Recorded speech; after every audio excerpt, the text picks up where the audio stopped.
नमो बुद्धाय क्रांतिकारी जय भीम आपल्या सर्वांना. मित्रांनो, आज आपण आलेलो आहे दीक्षाभूमी स्तूपाच्या आतमध्ये आणि सर्वांना हा प्रश्न नेहमी पडतो की दीक्षाभूमी स्तूपाच्या आतमध्ये काय आहे. तर चला बघूया संपूर्ण व्हिडिओला शेवटपर्यंत बघायचं, व्हिडिओला लाईक करायचं, चॅनलला सबस्क्राईब करायचं. कारण मित्रांनो, 68वा धम्मचक्र प्रवर्तन दिवस आहे आणि आपल्या सर्वांना माहिती पाहिजे की दीक्षाभूमी स्तूपाच्या आतमध्ये काय आहे आणि आपण काय काय बघू शकतो. चला तर मग व्हिडिओला सुरुवात करूया. तर मित्रांनो, जसं की तुम्ही बघू शकता की आपण जेव्हा नागपूरच्या पवित्र दीक्षाभूमीवर येतो स्तूपाच्या आतमध्ये, तेव्हा आपल्याला बघायला मिळते तथागत भगवान गौतम बुद्धांची ही सुंदर प्रतिमा. जी बाहेर आहे तीच मूर्ती आतमध्ये ठेवण्यात आलेली आहे. आणि जसं की तुम्ही इथे मित्रांनो बघू शकता, सुंदर तथागत भगवान गौतम बुद्धांची ही मूर्ती आपल्याला इथे बघायला मिळते. त्यासोबतच मित्रांनो, जर आपण लक्ष केंद्रित केलं मी तुमचं, तर हे जे आहे ही आहे एक छोटी दीक्षाभूमी. आणि याला जर आपण थोडं जवळून जर बघितलं तर इथे आहे परमपूज्य डॉक्टर बाबासाहेब आंबेडकरांचा अस्थिकलश इथे ठेवण्यात आलेला आहे. इथे सर्व लाखो अनुयायी येतात आणि परमपूज्य डॉक्टर बाबासाहेब आंबेडकरांच्या अस्थिकलशचे दर्शन घेतात. मित्रांनो, त्यासोबत आपल्याला बघायला मिळते ही लाकडाने बनवलेली छोटीशी दीक्षाभूमी, सुंदर असा देखावा.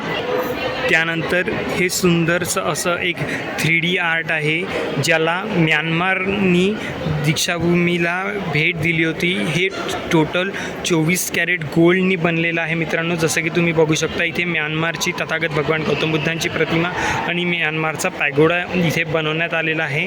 हा एक आर्ट फॉर्म आपल्याला बघायला मिळतो. त्यासोबत मित्रांनो, आपण इथे बघू शकतो की संपूर्ण चित्र प्रदर्शन इथे लावण्यात आलेली आहे. परमपूज्य डॉक्टर बाबासाहेब आंबेडकरांच्या जीवनावर आधारित संपूर्ण ही ती फोटो आहे मित्रांनो. जेव्हा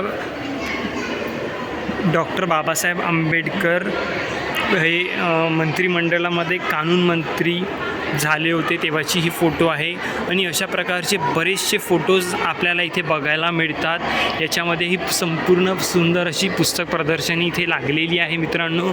ही मोठीत मोठी ही शेवटपर्यंत परमपूज्य डॉक्टर बाबासाहेब आंबेडकरांच्या महापरिनिर्वाणापर्यंतची ही संपूर्ण फोटो प्रदर्शनी लागलेली आहे. त्यानंतर मित्रांनो, हे बघू शकता, एक हायलाईट करतो तुम्हाला की परमपूज्य डॉक्टर बाबासाहेब आंबेडकर जेव्हा इथे आले होते आपल्या नागपूरच्या पवित्र दीक्षाभूमीवर, तेव्हाची ही फोटो आहे मित्रांनो. ही आहे मित्रांनो 1956ला जी नागपूरची पवित्र दीक्षाभूमी, जिथे परमपूज्य डॉक्टर बाबासाहेब आंबेडकरांनी आपल्या 5 लाख अनुयायांसोबत बौद्ध धर्माची दीक्षा घेतली होती. ही ती फोटो आहे. आणि असे बरेचसे फोटोज आपल्याला इथे संपूर्ण बघायला मिळतील मित्रांनो. त्यासोबत आपण बघू शकतो की कर्नाटकावरून जी सम्राट अशोकांची स्टॅच्यू आली होती, तीसुद्धा इथे नागपूरच्या पवित्र दीक्षाभूमीमध्ये ठेवण्यात आलेली आहे. आणि हा एक सुंदर असा देखावा आपल्याला दीक्षाभूमीच्या स्तूपाच्या आतमध्ये बघायला मिळतो. तर मित्रांनो, तुम्हाला हा व्हिडिओ कसा वाटला हे आम्हाला कमेंट सेक्शनमध्ये नक्की सांगा. त्यासोबत हा व्हिडिओ तुम्ही कोणत्या शहरातून बघत आहे हे सुद्धा आम्हाला नक्की सांगा. त्यापर्यंत भेटूया पुढच्या व्हिडिओमध्ये. आणि आता द्या मला इजाजत. नमो बुद्धाय क्रांतिकारी जय भीम.